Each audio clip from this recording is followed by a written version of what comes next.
स्वागत है आप सभी का एक बार फिर से मनी गेम क्लासेस में। और आज का वीडियो जो है वो काफ़ी ज़्यादा इंपॉर्टेंट होने वाला है, क्योंकि आज से मैं साथ ही साथ में आपके फर्स्ट ईयर के जो बच्चे हैं उनके लिए अलग से सीरीज में पूरी स्टार्ट कर रहा हूँ, जिसमें मैं सारे चैप्टर लाइन से, ठीक है, बिल्कुल लाइन से फर्स्ट सेकंड थर्ड फोर्थ करके सारे के सारे चैप्टर एक साथ खत्म करूंगा।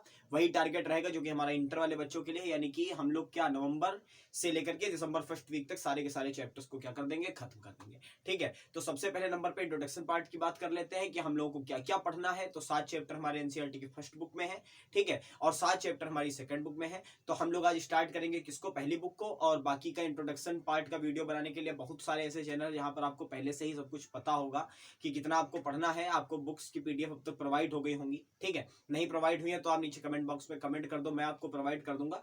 जो हमारी एनसीईआरटी का फर्स्ट पार्ट है उसकी जो पहला चैप्टर उसका नाम है क्या, उसका नाम है आपका some basic concept of chemistry, ठीक है। अच्छा, सबसे आसान चैप्टर है, अगर अभी तक देखा जाए तो सबसे आसान चैप्टर है। और इस चैप्टर में जो एक पॉइंट है that is your mole concept, वो आपको फर्स्ट ईयर में भी काम आएगा, इंटर में भी काम आएगा, आप पूरी केमिस्ट्री में कहीं भी चले जाओ आपको वो तो काम आना ही आना है, ठीक है। तो पहले हम लोग इसकी बात कर रहे थे कि इस चैप्टर में हमें क्या क्या पढ़ना है। इसमें जो पहले नंबर पे हमें पढ़ना है फर्स्ट पॉइंट, वो हमें पढ़ने हैं बेसिक कॉन्सेप्ट। बेसिक कॉन्सेप्ट का मतलब यूनिट वगैरह क्या होती हैं, एक्सेट्रा एक्सेट्रा।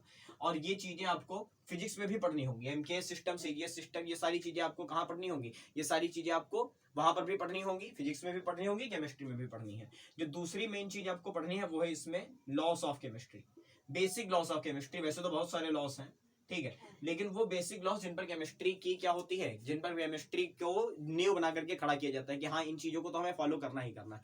जब भी आप किसी नई ब्रांच में जाते हो तो वहां पर कुछ चीजें ऐसी होती है जिन्हें आपको एक्सेप्ट करना पड़ता है। तो ये वो लॉस है जिनको आपको एक्सेप्ट करना पड़ेगा कि हाँ ये चीजें तो हमें मानकर चलनी है, जम्सन्स मान के चलने हैं। कहीं कहीं पर हो सकता है वहां पर कुछ ना कुछ वेरिएशन आता हो रियल बिहेवियर में, और जो हम आइडियल बिहेवियर मान के चलेंगे, बट हाँ हम लोग इसी को बेसिक मान करके, इसी को बैकबोन मान करके चलेंगे केमिस्ट्री की। तो यहाँ पर हमें 5 लॉस पढ़ने हैं, जिनमें पहला होगा आपका law of conservation of mass, दूसरा होगा आपका कांस्टेंट प्रोपोर्शन, तीसरा होगा आपका मल्टीपल प्रोपोर्शन, चौथा होगा आपका रेसिप्रोकल प्रोपोर्शन, और अगला होगा आपका गे-लुसाक्स लॉ, या उसी को आप क्या कह सकते हो, अवोगाद्रोस लॉ भी कह सकते हो, ठीक है। अब हम लोग आते हैं क्या, loss of chemistry. Loss of chemistry के बाद में जो तीसरा टॉपिक होगा वो आपका आएगा कौन सा, वो बड़ा टॉपिक होगा, और ये तो पूरी केमिस्ट्री की ही बैकबोन है, मोल कॉन्सेप्ट, ठीक है। इसको पढ़ना बहुत जरूरी है, और इसको जब मैं बनाऊंगा तो मैं पहले ही क्लियर कर दे रहा हूँ, इंटर वाले बच्चे भी उस दिन वही वीडियो देखेंगे, ठीक है, फर्स्ट ईयर वाले भी वही देखेंगे, इंटर वाले भी वही देखेंगे, क्योंकि अगर ये नहीं आता है तो कदम मत रखो केमिस्ट्री में, ठीक है। उसके बाद में जो फोर्थ टॉपिक आएगा आपके पास में वो होगा आपकी वॉल्यूमेट्रिक कैलकुलेशन। वॉल्यूमेट्रिक कैलकुलेशन के अंदर वही पुराने टॉपिक फर्स्ट ईयर के इंटर के दोनों के सेम है, मोलैलिटी नॉर्मेलिटी, मोलैलिटी मोल फ्रैक्शंस वगैरह पढ़ना है आपको, जिसके वीडियो ऑलरेडी बने हुए हैं, ठीक है। आप चाहो तो पहले जाकर के देख सकते हो, अगर डे टू डे देखना चाहते हो तो डे टू डे भी मैं आपको क्या करता रहूंगा, प्रोवाइड करता रहूंगा। तो बेसिकली हमें क्या करना है, 4 चीजें पढ़नी है, और इन्हीं 4 चीजों पर हमारा पूरा का पूरा चैप्टर क्या है, बेस्ड है। हमारे कई सारे टॉपिक, 5 टॉपिक यहाँ टूटेंगे, 6-7 टॉपिक यहाँ पर टूटेंगे। इस टॉपिक को मैं पूरी तरीके से ब्रीफली पढ़ाऊंगा, और आज के दिन में हम लोग क्या कर देंगे, आज के दिन में हम लोग केवल बेसिक कॉन्सेप्ट को क्या करेंगे, क्लियर करेंगे, ठीक है। तो बेसिक कॉन्सेप्ट है क्या केमिस्ट्री का, बेसिकली कहने का मतलब क्या है कि बेसिक कॉन्सेप्ट में हमें क्या सीखना है। बेसिक कॉन्सेप्ट में हमें सीखनी है 3-4 चीजें, और पहली चीज है उसमें से यूनिट सिस्टम। कितने तरीके का हमारा क्या होता है, यूनिट सिस्टम होता है। और यूनिट सिस्टम के बाद जो दूसरी चीज हमें सीखनी है वो पढ़नी है साइंटिफिक नोटेशन, या इसको आप एक बड़ा टर्म आता है that is order of magnitude, ठीक है, ये पढ़ना है आपको। और जो तीसरी चीज आपको पढ़नी है, वो तीसरी चीज आपको पढ़नी होगी क्या, वो तीसरी चीज पढ़नी होगी आपको significant digit, significant digit, clear. तो आज का, क्योंकि ये फर्स्ट ईयर का पहला लेक्चर है, और पहले लेक्चर को बहुत ज्यादा खींचना नहीं चाहिए, पहले लेक्चर को बहुत ज्यादा खींच दो तो उसी में बोर हो जाता है आदमी। तो हम लोग क्या करेंगे, आज कुछ चीजें केवल यूनिट सिस्टम या ऑर्डर ऑफ मैग्नीट्यूड या फिर क्या साइंटिफिक सिग्निफिकेंट डिजिट में से कुछ चीजें क्लियर कर लेंगे। बाकी जो लिखने वाली चीजें होंगी मैं आपको बोर्ड पर एक बार में लिख दूंगा, वो आपको क्या कर लेनी होंगी, नोट कर लेनी होंगी, बस, ठीक है। तो हम लोग शुरू करते हैं कहां से, बिल्कुल यहां से, बेसिक कॉन्सेप्ट से। तो सबसे बेसिक कॉन्सेप्ट में जो आपकी कॉपी पर आपकी पहली हेडिंग पढ़नी चाहिए, this is your unit system.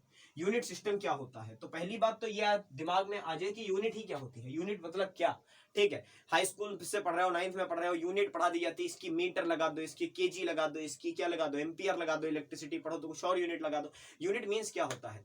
Unit का मतलब होता है बच्चों एक प्रेफरेंस। एक प्रेफरेंस का मतलब वो प्रेफरेंस जो दुनिया में सभी ने क्या कर लिया हो, मान लिया हो। अगर मैं आपसे कहूं 1 केजी क्या होता है, तो 1 केजी को क्या डिफाइन कर सकते हो? बिल्कुल डिफाइन कर सकते हो। डिफाइन क्या करा जाएगा कि फ्रांस में प्लेटिनम और इरेडियम का एक एलॉय बनाया गया, और उस एलॉय को पूरी दुनिया ने मिलकर के कहा कि हाँ इतने मास को हम क्या कहेंगे, इतने मास को हम कहेंगे कि ये 1 किलो है। अगर हम आपसे कहें 1 मीटर क्या होता है, तो 1 मीटर की कोई पर्टिकुलर डिफिनीशन है? तो बिल्कुल पर्टिकुलर डिफिनीशन है। 1 मीटर की डिफिनीशन क्या होगी? उसी प्लेटिनम इरेडियम के एलॉय की एक पर्टिकुलर लेंथ को एसआई सिस्टम ने बैठा, एसआई सिस्टम बैठा स्टैंडर्ड इंटरनेशनल, और उसने कह दिया कि हाँ इस पर्टिकुलर लेंथ को क्या कहा जाएगा?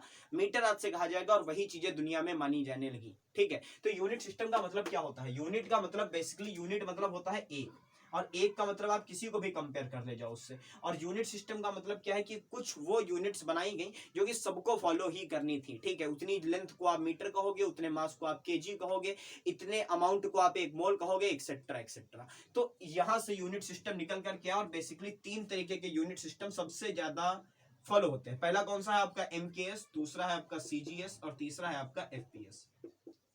अच्छा, इनके बनने का रीजन क्या था कि शुरुआत में हम लोग केवल 3 ही क्वांटिटीज को क्या करते थे? 3 क्वांटिटीज ऐसी थी जिन्हें हम लोग फंडामेंटल क्वांटिटी मानकर चलते थे। और वो 3 क्वांटिटी फंडामेंटल कौन कौन सी थी? पहली थी भाई मास, ठीक है, जिसे हम फंडामेंटल क्वांटिटी मानते थे। अभी बता रहा हूं आपको, परेशान मत हो कि फंडामेंटल क्या होती है। दूसरी आपकी क्या थी? पहली थी आपकी क्या? मास। दूसरी थी आपकी लेंथ, ठीक है, और तीसरी जो थी वो थी सेकेंड। अब मैंने एक टर्म नया बोल दिया, व्हाट इज फंडामेंटल यूनिट। तो फंडामेंटल क्वांटिटी वो होती थी जिनको किसी दूसरी क्वांटिटी की बिना हेल्प के आप क्या कर लो, बिना हेल्प के आप कैलकुलेट कर ले जाओ। जैसे आपको अगर मास कैलकुलेट करना है, तो क्या मास के लिए तुमको किसी दूसरी चीज की जरूरत पड़ने वाली है? किसी दूसरे मास का कोई फार्मूला होता है? नहीं, मास का कोई फार्मूला नहीं है। मास को निकालना है तो भाई एक तरफ ज्यादा मास रखो, दूसरी तरफ उसके इक्वल कर ले जाओ जाकर के तराजू में, आपको पता चल गया मास कितना है। लेकिन अगर आपको वेलोसिटी निकालनी है, तो वेलोसिटी क्या कहोगे? वेलोसिटी कहोगे सर डिस्टेंस अपॉन टाइम पढ़ा हम लोगों ने अभी तक। तो भाई अगर आपको डिस्टेंस या टाइम में से कोई एक चीज नहीं पता है, तो आप वेलोसिटी को फाइंड नहीं कर सकते। यानी कि वेलोसिटी फंडामेंटल क्वांटिटी नहीं है। जबकि अगर डिस्टेंस निकालना हो तो डिस्टेंस मीटर में निकालोगे, और टाइम किस में निकालोगे? सेकंड में निकालोगे। अब समय निकालना है, टाइम निकालना है, तो टाइम निकालने के लिए क्या किसी दूसरे को टाइम का कोई फार्मूला होता है? टाइम का कोई फार्मूला नहीं होता है। घड़ी देखो, पता करो कि टाइम कितना है। यानी कि जिन क्वांटिटीज को पता करने के लिए किसी दूसरे की हेल्प की जरूरत नहीं होती, उन्हें हम क्या कहते हैं? फंडामेंटल क्वांटिटी कहते हैं। और शुरुआत में इन्हीं 3 को हम फंडामेंटल क्वांटिटी कहते थे। तो यहां से इन तीनों फंडामेंटल क्वांटिटी से हमारा बना यूनिट सिस्टम। तो एमकेएस का मतलब क्या था? एमकेएस का फुल फॉर्म ही था मीटर, किलोग्राम एंड सेकंड। यानी कि वो सिस्टम जिसमें हमारी लेंथ की यूनिट क्या होती हो? लेंथ की यूनिट मीटर होती हो, मास की यूनिट केजी होती हो, और टाइम की यूनिट सेकंड होती हो, उस सिस्टम को हम कहते हैं एमकेएस सिस्टम। दूसरा क्या था? CGS system. तो सीजीएस सिस्टम था सेंटीमीटर, ग्राम एंड सेकंड। देखो सेकंड वही रहा, ठीक है, केवल मीटर की जगह पर क्या आ गया? सेंटीमीटर। केजी की जगह पर क्या आ गया? ग्राम। तो अगर लेंथ की यूनिट सेंटीमीटर हो, मास की यूनिट ग्राम हो, और टाइम की यूनिट सेकंड हो, तो उस यूनिट सिस्टम को हम कहते हैं भाई कौन सा सिस्टम? CGS system. और तीसरा आता था आपका एफपीएस सिस्टम। तो एफपीएस सिस्टम क्या होता था? फीट, पाउंड, जिसको आप लोग एलबीएस में मेजर करते हो जाकर के, डब्ल्यूडब्ल्यूई के फाइटर वगैरह को देखते होगे तो उनका मास बहुत ज्यादा बता दिया जाता है। तो बेसिकली किलो में नहीं होता है, 150-200 किलो का आदमी नहीं होता है, वो एलबीएस में बताया जाता है, ठीक है। और सेकंड वही रहता था। टाइम, तो टाइम को कोई नहीं बदल सकता, तो टाइम यहां भी सेकंड, यहां भी सेकंड, और यहां भी सेकंड। तो बेसिकली ये 3 तरीके की क्या थी? सिस्टम माने जाते थे हमारे यूनिट के। पहला कौन सा था? एमकेएस। दूसरा कौन सा था? सीजीएस। तीसरा कौन सा था? एफपीएस। एमकेएस का मतलब क्या था? Metre, kilogram, second. सीजीएस का मतलब क्या था? Centimetre, gram and second. And FPS का मतलब क्या था? फुट, पाउंड और सेकंड, ठीक है। लेकिन काम खराब होना तब शुरू हुआ जब हमारे पास में कुछ फंडामेंटल क्वांटिटीज बढ़ गई। फंडामेंटल क्वांटिटीज 3 ही नहीं रही, उससे ज्यादा फंडामेंटल क्वांटिटीज आ गई। जैसे एग्जांपल दूं आपको, एंगल अगर आपको मेजर करना हो, तो क्या एंगल मेजर करने के लिए कहोगे सर फार्मूला होता है? एंगल का फार्मूला होता है आर्क अपॉन रेडियस, है ना। एंगल का फार्मूला होता है आर्क अपॉन रेडियस। लेकिन एंगल को अगर मेजर करना हो तो क्या तुम्हें जरूरी है आर्क और रेडियस पता होना? वो तो रेशियो है आर्क और रेडियस का। आपको क्या रखना है? आपको लाना है चुपचाप चांदा रख करके देख लेना कि हाँ भाई एंगल कितना है। तो उसे तो दोनों रास्तों से पता किया जा सकता था, तो सप्लीमेंट्री यूनिट की कैटेगरी में रखी गई। सिमिलरली कुछ और क्वांटिटीज बढ़ाई गई हमारे पास में, ठीक है। तो उन क्वांटिटीज को मैं पहले क्या करता हूं, उन क्वांटिटीज को पहले मैं लिख देता हूं बोर्ड पर, उसके बाद में अगर आपको समझाऊंगा तो टाइम थोड़ा सा क्या हो जाएगा, बच जाएगा हम लोगों का, ठीक है। हाँ भाई, तो हमारे पास में समस्या क्या हुई, मैं बता रहा था ये कि जब आपके पास में फंडामेंटल क्वांटिटीज बढ़ गई, तो जो फंडामेंटल क्वांटिटीज बढ़ी वो क्या थी उनको डिस्कस करते हैं, और उनकी यूनिट क्या थी उनको डिस्कस करते हैं। तो अब एक बात बताइए, अभी एक मिनट पहले एग्जांपल दिया मैंने किसका, आपको एंगल का। अब अगर आपको टेम्परेचर को मेजर करना हो तो क्या टेम्परेचर को मेजर करने के लिए किसी दूसरी क्वांटिटी की जरूरत है? टेम्परेचर का कोई फार्मूला होता है क्या? टेम्परेचर का फार्मूला नहीं होता है। थर्मोमीटर लगाओ, देखो जाके टेम्परेचर कितना है, यानी कि वो भी फंडामेंटल यूनिट की कैटेगरी में था। तो एमकेएस को एक्सटेंड किया, और एमकेएस को एक्सटेंड किया किसने? एमकेएस को एक्सटेंड किया उसने जिसकी यूनिट आप पढ़ते आते हो, that is your SI system. SI का फुल फॉर्म स्टैंडर्ड इंटरनेशनल। ठीक है, सबने मिला, सब लोग मिले और सबने कहा कि हाँ भाई सब लोग सारे देश आओ, सब लोग एक जगह बैठो और सबके साइंटिस्ट की मदद से क्या कर लिया जाए, एक पैरामीटर सेट कर लिया जाए कि हाँ हम लोग इसी को मान करके चलेंगे। ठीक है, तो पहली दूसरी तीसरी तो सेम रही, देखो एमकेएस वही, लेंथ मास और टाइम। और कौन कौन सी नई जोड़ी गई उनको डिस्कस करना बेसिक बनता है। पहली जो जोड़ी गई वो थी आपकी करंट। आप लोग हाई स्कूल पास होकर क्या हो, करंट का मतलब पता होगा, जो यूनिट होती है वो होती है क्या, एम्पियर। उसके बाद में जो आई ये आपने नहीं सुनी होगी अभी तक, ल्यूमिनेस इंटेंसिटी। ये थोड़ा सा बड़ा टॉपिक है, फर्स्ट ईयर इंटर में आने के बाद में आप जब क्या पढ़ोगे, लाइट पढ़ोगे, तब वहां पर पढ़ोगे आप इंटेंसिटी क्या होती है। और इंटेंसिटी को मेजर करते थे सीडी। सीडी मीन्स होता है आपका कैंडला। ठीक है, ये होता है कैंडला।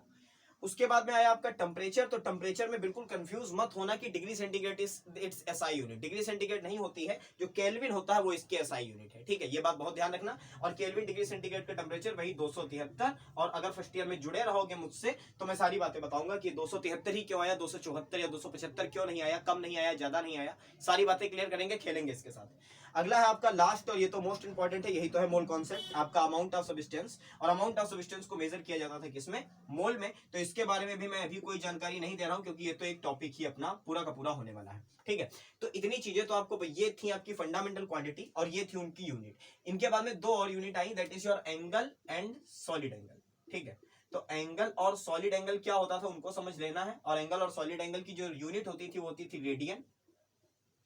ठीक है, रेडियन और एसटी रेडियन, एसटी रेडियन या एसटी रेडियन बोला जाता है। ठीक है, तो एंगल और सॉलिड एंगल बेसिकली होता क्या है, बस यहीं पर मैं क्लोज कर दूंगा आज के टॉपिक को। ठीक है, उसके बाद हम लोग आगे बाद में पढ़ेंगे कि एंगल क्या होता है। तो एंगल को अगर आप लोग देखो, अगर हम लोग एक सर्कल बना ले ऐसा, तो एंगल होता है आर्क अपॉन रेडियस, फार्मूला पढ़ा है ना। तो एंगल बेसिकली होता है कि हम लोग इस सर्कल के सर्कमफ्रेंस का एक टुकड़ा काट ले।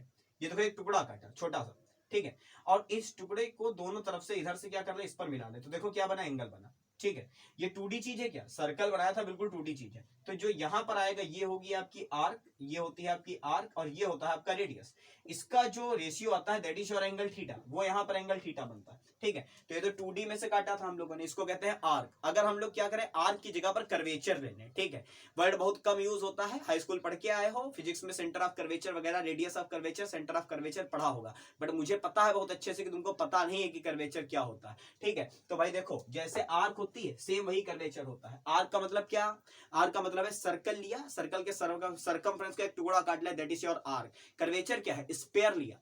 ठीक, 3D में चले जाओ, स्पेयर लिया, स्पेयर के ऊपर से एक टुकड़ा काट लिया, this is your curvature. Curvature का मतलब समझे, तरबूज खाते हो तो तरबूज में जब तरबूज खरीदने जाते हो तो एक जगह से तरबूज काट करके ऑलरेडी रखता है। ठीक है, वहां से निकाल के दिखाता है कि हाँ पका है या नहीं पका। तो जब बाहर निकालता है तो जो दिख रहा होता है आपको वो क्या 2D होता है, वो 3D होता है, वो सॉलिड एंगल होगा। अगर आप लोग तरबूज को क्या मान लो, स्पेरिकल मान लो, यानी कि हमारे पास में क्या हो, पूरा का पूरा स्पेयर हो, और उसमें से हम क्या कर ले जाए, उसमें से ध्यान से देखिएगा हमने क्या काट लिया, इतना काट लिया ऐसे, और इसका सेंटर कहीं यहाँ था, तो जो यहाँ पे बना, ये देखो ये क्या 2D बना, ये 2D नहीं बना, ये 3D बना, this is your solid angle. इसको जो रेडियो यूनिट होती है वो होती है आपकी स्टेरेडियन, और इसको रिप्रेजेंट करते हैं बच्चों स्मॉल ओमेगा से, बड़े ओमेगा से नहीं, स्मॉल ओमेगा से।